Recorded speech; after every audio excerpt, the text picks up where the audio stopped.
Olá, eu sou a Ana e o vídeo de hoje é um vídeo que já devia ter saído há algum tempo, que é o livro sobre as minhas leituras do mês de julho. Este livro levou um bocadinho mais de tempo a sair porque quem me segue no Instagram por esta altura já sabe, eu tenho uma contratura muscular na zona lombar, é doloroso e eu sinceramente quando estou em casa só quero estar quieta e aqui ter de me estar a mexer e a virar, pronto, causa algumas dores. Hoje é um dia em que estou com especiais dores, realmente, mas não podia passar mais, este vídeo tem de ficar feito. Eu quero falar-vos dos livros que li durante o mês de julho, porque eu gostei muito dos livros que li durante este mês e, portanto, venho aqui trazer-vos um bocadinho sobre cada uma dessas leituras. Eu comecei o mês de julho a ler aqui o The Labyrinth, do Jim Henson, que é o criador dos Marretas. Para quem não conhece, The Labyrinth é o filme... É o filme de onde estas personagens são, portanto o Jareth, que foi interpretado pelo David Bowie, e a Sarah, que foi interpretada pela Jennifer Connelly, e depois tem aqui esta pequena lagarta muito estranha que aparece no filme. E portanto, o que é este livro? Este livro é basicamente uma novelização desse filme. Portanto, o filme existiu primeiro, a história foi criada pelo Jim Henson e então depois alguém adaptou a história do filme para um livro. Este livro tem pequenas coisas que são diferentes do filme, não muitas, no entanto acaba por explicar aqui algumas coisas. Nota-se ainda mais o quão mimada a Sarah era e portanto é um livro que de certa forma eu acho que talvez quem não tenha visto o filme não vá achar muita piada, porque lá está, a Sarah tem 16 anos, mas volta e meia porta-se como se estivesse assim no início da adolescência ou se tivesse 10 anos e a fazer birras por coisas que não fazem sentido numa pessoa de 16 anos. E depois acaba por nos dar um bocadinho do background e o porquê dela estar a ter estas reações. Nós sabemos um bocadinho mais sobre a mãe da Sarah no livro do que sabemos no filme, por exemplo. E esta história é basicamente a história de uma rapariga, da Sarah então, que o pai casou pela segunda vez. Ela tem agora um meio-irmão que é muito pequenino, ele deve ter um ano e meio, ele praticamente está a começar a dar os primeiros passos. E ela está tão aborrecida por ter de ficar a fazer babysitting em vez de estar a fazer o que lhe apetecia, que era treinar uma peça de teatro, que acaba por desejar que o rei dos goblins venha e leve a criança.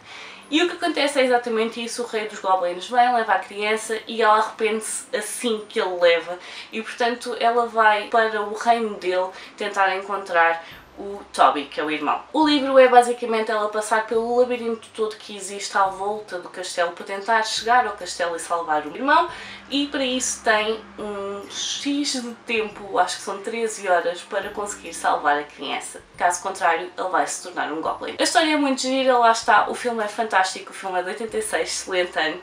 E tem o David Bowie e a Jennifer Connelly e tem purpurinas por todos os lados e muitas purpurinas e portanto se não conhecem esse filme, é um filme de culto, vejam, vale muito a pena.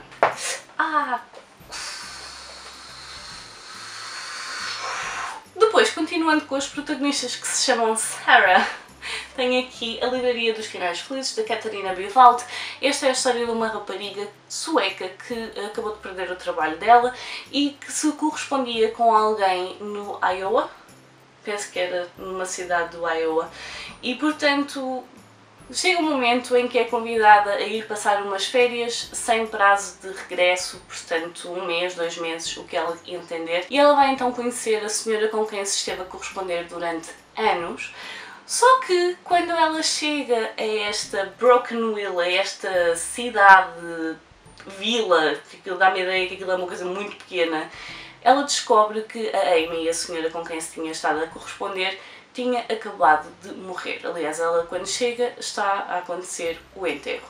O que acontece é que acaba por ser convencida pelas pessoas a ficar em casa da Amy.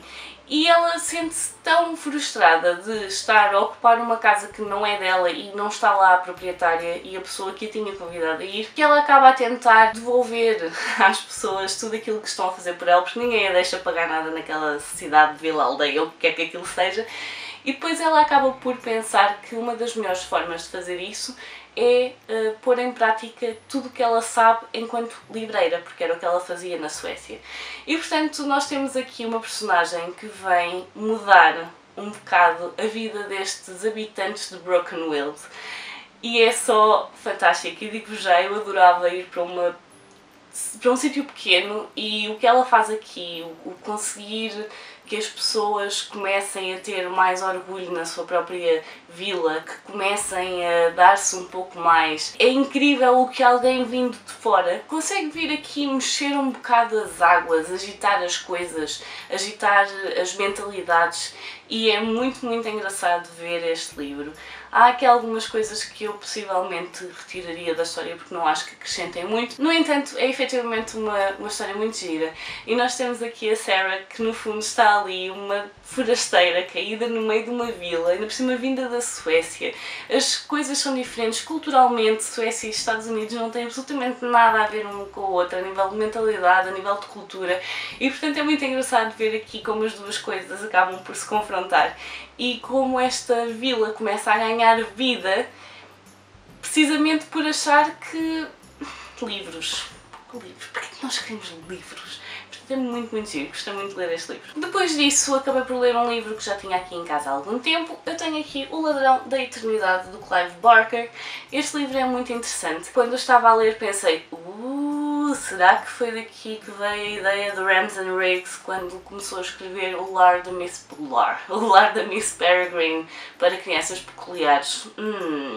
Nós temos aqui uma casa que está envolta numa bolha, vamos chamar uma bolha porque há ali muitas condicionantes à volta daquela casa, em que o tempo não passa da mesma forma que passa fora dessa bolha. Basicamente nesta casa todos os dias nós temos primavera, verão, outono e inverno, mas tudo condensado no mesmo dia. Todas as estações vão passando pelo jardim e pela casa. Eles todos os dias comemoram a Páscoa e o Natal e o Halloween, e é só fantástico e todas as crianças adoram estar ali. Só que, será que adoram? Esta história tem aqui algumas coisas, algumas características de medos psicológicos, e está muito, muito engraçada, e efetivamente dá aqui algumas voltas que eu não estava à espera. Eu honestamente não sabia o que estava à espera deste livro, não era isto. Gostei muito de ler, quero ler mais coisas do Clive Barker porque é meio terror, pelo menos este, meio terror, mas sem ser, mas como é juvenil, acaba por estar aqui coisas muito interessantes da perspectiva de crianças que estão à procura de brincadeira todos os dias. Mas será que é isso que as crianças precisam? Será que é isso que elas querem? Porque muitas vezes aquilo que nós achamos que queremos e aquilo que queremos efetivamente ou aquilo que precisamos não tem absolutamente nada a ver. E portanto, brincar todos os dias, será que é isso todos os dias, todo o dia? Será que é isso que uma criança quer?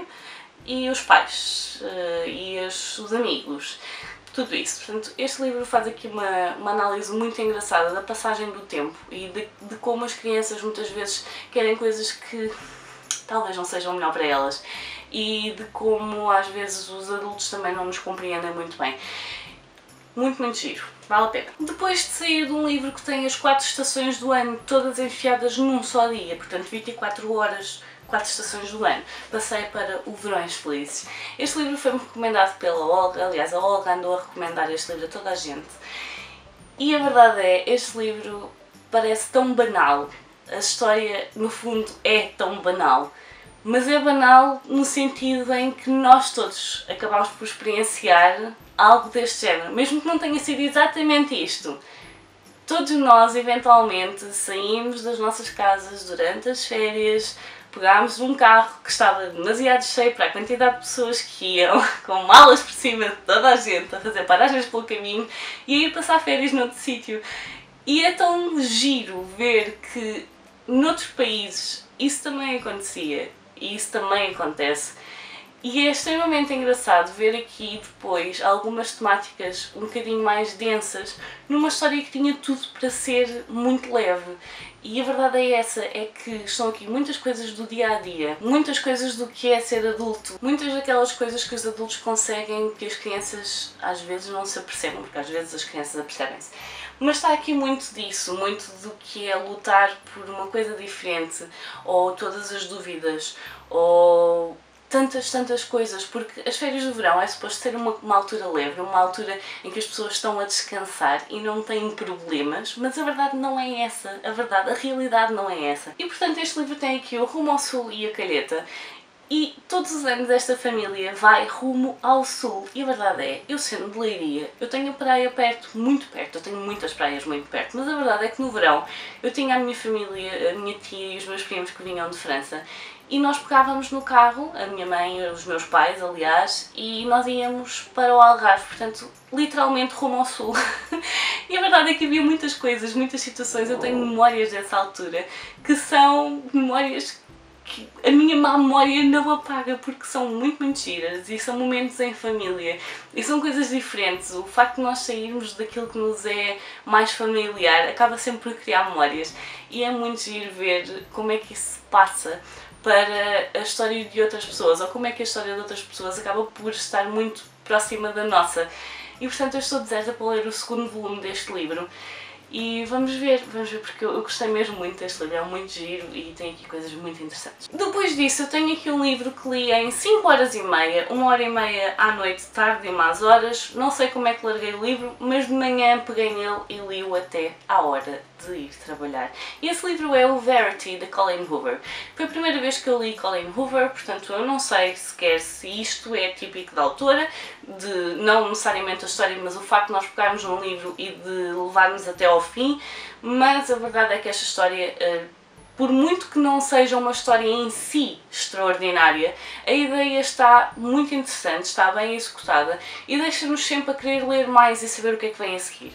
Basicamente, isto é a história de uma rapariga que é contratada para terminar um livro de uma autora que é bastante conceituada, e ela tem uma figura pública muito presente, no entanto desapareceu já há algum tempo e ninguém sabe muito bem o porquê. Essa autora teve um acidente e está em coma e portanto não conseguiu terminar a sua última obra, e o marido dessa autora acaba por contratar aqui a nossa personagem principal então para ver tudo o que era apontamentos que a autora tinha sobre as personagens, sobre os livros anteriores, e como ela acha que ela é uma pessoa com talento e com uma escrita que a mulher apreciava, acaba por a contratar então para escrever esse livro. No entanto, quando ela vai para a casa deles para ter acesso a esses apontamentos e tudo o que ela tinha papelada, acaba por encontrar uma espécie de diário, uma autobiografia, mais uma autobiografia. E a verdade é que essa autobiografia é extremamente perturbadora. Se tiverem filhos então, consegue ser ainda pior, mas qualquer pessoa com um quê de empatia é perturbador. Tudo o que ela está ali a descrever é perturbador. E portanto nós temos aqui uma série de situações em que ela está a ler e depois não está a perceber muito bem efetivamente o que é que está a acontecer naquela casa. E depois começa aqui toda uma sequência de acontecimentos que nós ficamos a pensar, oh meu Deus, o que é que vai acontecer a seguir e por que raio é que tu estás a ficar nessa casa? Porquê? Porquê? E portanto é daqueles livros que vocês pegam e não conseguem largar. É um livro que é excelente agora para o verão, porque lá está, é daqueles que se lê muito bem, e eu não sei até que ponto quero ler mais alguma coisa da Colleen Hoover, mas eu adorei este livro, efetivamente foi daqueles que eu não consegui largar. Não é pela escrita em si, é efetivamente porque a história é interessante e porque ela consegue deixar-nos na ponta da cadeira a querer saber mais, portanto vale a pena. Depois disso, finalmente consegui meter as mãos em cima do volume 15 de Promised Neverland. Nesta altura, supostamente já saiu o volume 16 e eu ainda não o tenho e estou aqui a roer-me toda. Nós estamos aqui a avançar já a passos largos para o final desta história. Esta história vai ter 20 volumes, portanto 15, faltam apenas 5. Nós temos aqui muitas coisas que estão a começar a surgir e que nós não sabemos muito bem como nos posicionar. As personagens têm posições diferentes em relação às coisas que estão a acontecer e àquilo que devem fazer, os próximos passos, e portanto está a ser muito interessante debater estas ideias, e a verdade é que nós ficamos aqui um bocado a pensar, ok, se eu estivesse nesta situação, de que lado é que eu ia ficar? Efetivamente, no que é que eu acredito, o que é que... A verdade é, eu acho que qualquer posição que vocês tenham, vocês não se vão sentir boas pessoas. Porque qualquer um dos lados tem coisas boas e coisas más, e não sei até que ponto há efetivamente uma resposta certa ou errada em relação a esta história, e eu mal posso esperar para ver o que é que os autores fazem nos próximos volumes. Eu não sei, eu quero tanto ver como é que eles vão fazer aqui o desfecho disto. Muito interessante. Acho que é a primeira vez que eu falo tanto de um livro destes. Eu geralmente digo leiam e passo à frente. Se vocês soubessem as dores que eu tenho neste momento. Poker face. O próximo livro é O Noivos à Força, de Christina Lauren. Estas duas autoras escrevem muito, muito juntas. Eu definitivamente vou querer ler mais destas autoras, nomeadamente o Autobiography, mas esta foi a minha estreia com as autoras e, efetivamente, brutal de estreia. Eu estava à espera de um livro que fosse leve e, efetivamente, ele é leve. Estava à espera de uma relação que passa de ódio para amor. Não é necessariamente amor-ódio, não necessariamente, não nos parâmetros em que eu estou habituada a apanhar histórias destas. É muito engraçada, vale muito a pena. Eu acho que ela depois acabou por dar aqui alguma profundidade à história que não é também muito habitual para mim, mas eu também não é muito habitual ler livros destes e eu preciso estar assim com muita vontade de ler um livro mais leve. E eu já estou a passar à frente, tipo a pôr a carroça à frente dos bois, porque eu ainda não vos falei da história. Basicamente, isto é a história da Olive, que a irmã gêmea está a casar e a irmã gêmea e ela têm personalidades completamente diferentes. Para começar, a Olive é daquelas trapalhonas que tropeçam nos próprios pés. Já a irmã gêmea tem toda a sorte do mundo, portanto, algures enquanto estavam na barriga da mãe, uma ficou com a sorte toda e a outra ficou sem nada. E, portanto, a irmã gêmea ganha tudo e mais alguma coisa. Tudo. Ela vai casar e basicamente o casamento foi todo financiado pelas coisas que ela ganhou, incluindo a lua de mel, o buffet do casamento, os vestidos das damas de honor, tudo.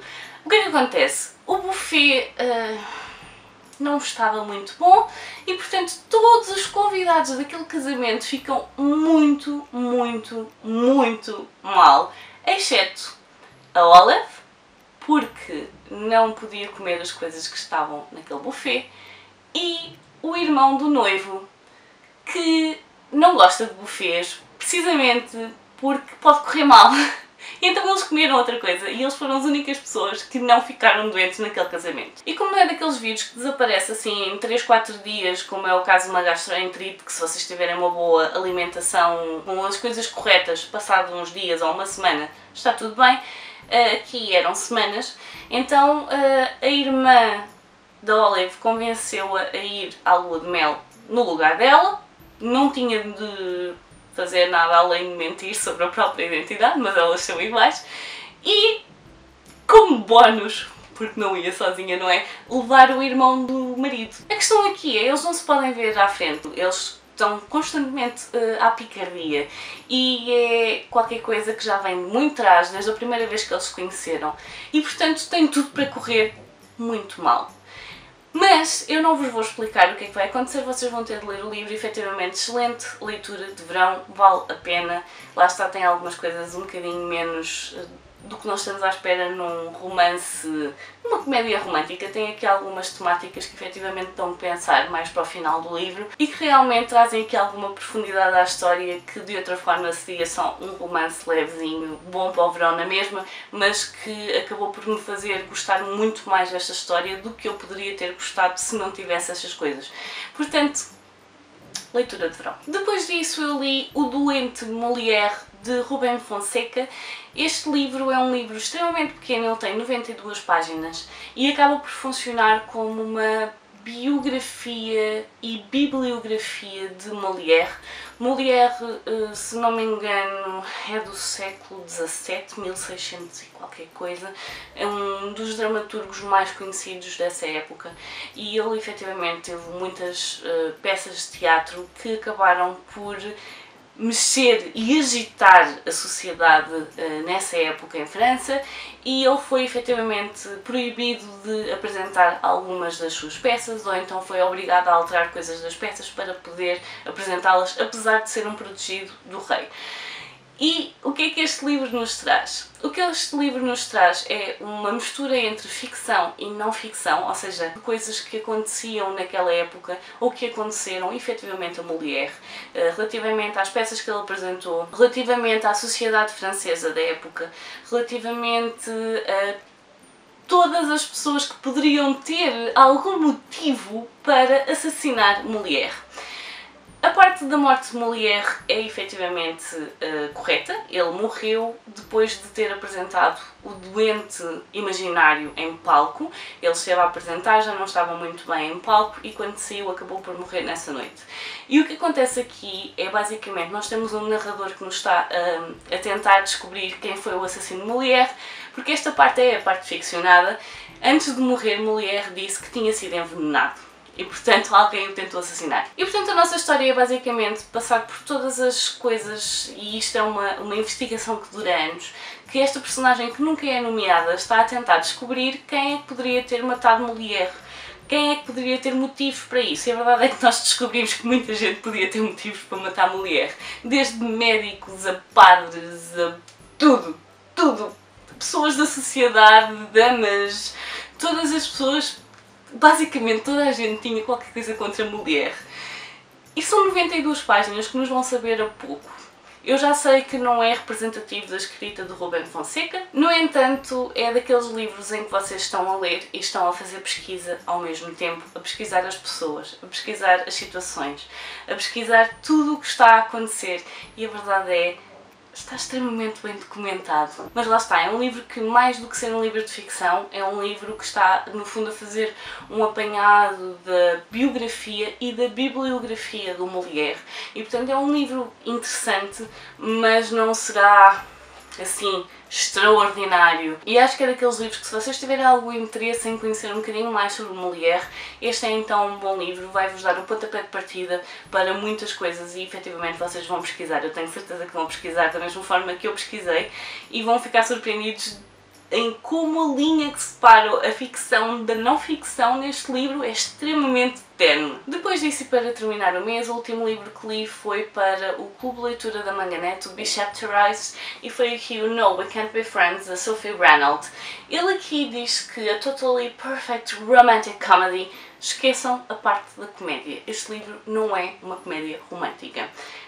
Nem é propriamente um romance. Este livro é um contemporâneo, é a história da Sloane, que já está casada há 5 anos e que acha que a relação está pronta para passar para o próximo nível, que é ter filhos. Ela está extremamente apaixonada pelo marido e começa a ficar um bocado obcecada com aquilo de ter filhos e basicamente sempre que eles estão juntos já é só com isto em mente, o que acaba por começar a desgastar um bocadinho a relação. E eventualmente a Sloane vai acabar por descobrir que o marido a esteve a trair e isso vai acabar por fazer com que ela perspective tudo, não só a relação, mas a questão dos filhos, a questão da posição dela num país que não é o dela porque ela é canadiense e está a viver no Reino Unido e foi para lá por causa do marido e depois no fundo ela tem a questão toda do trabalho, ela quer estar mais próxima da família porque é o apoio dela, mas também não quer deixar toda a vida que ela criou no Reino Unido. Portanto é uma história que eu gostei muito de ler, traz-nos aqui efetivamente uma perspectiva bastante realista todas as dúvidas que há quando as relações não correm como nós planeávamos, ou então a questão de querer ter filhos ou de não querer ter filhos e das condições em que se quer ter filhos e quando as coisas, lá está, quando nos tiram o tapete debaixo dos pés. Acho que está extremamente realista nesse sentido e foi por isso que eu gostei. A personagem está bem criada, há aqui um ou outro pormenor que podia estar ligeiramente melhor, mas nada que vá alterar a história. Efetivamente vale muito a pena ler, no entanto este livro não está traduzido e eu duvido muito que algum dia seja traduzido porque a autora não é muito conhecida por cá e penso que mesmo lá fora não será assim muito conhecida, mas vale a pena se quiserem ler sobre esta temática. E agora como é que eu vou agarrar isto sem... Portanto, estes foram os livros que eu li durante o mês de julho. Como vocês viram, foram leituras muito boas e eu estava deserta para vos vir falar um bocadinho sobre estes livros. Espero que vocês tenham feito boas leituras durante os últimos meses. Digam-me se em julho leram algum livro que gostaram mesmo muito. Digam-me se já conhecem algum destes livros, se têm vontade de ler algum destes livros. Eu por hoje vou ficar por aqui. Adeus e até à próxima. Tchau!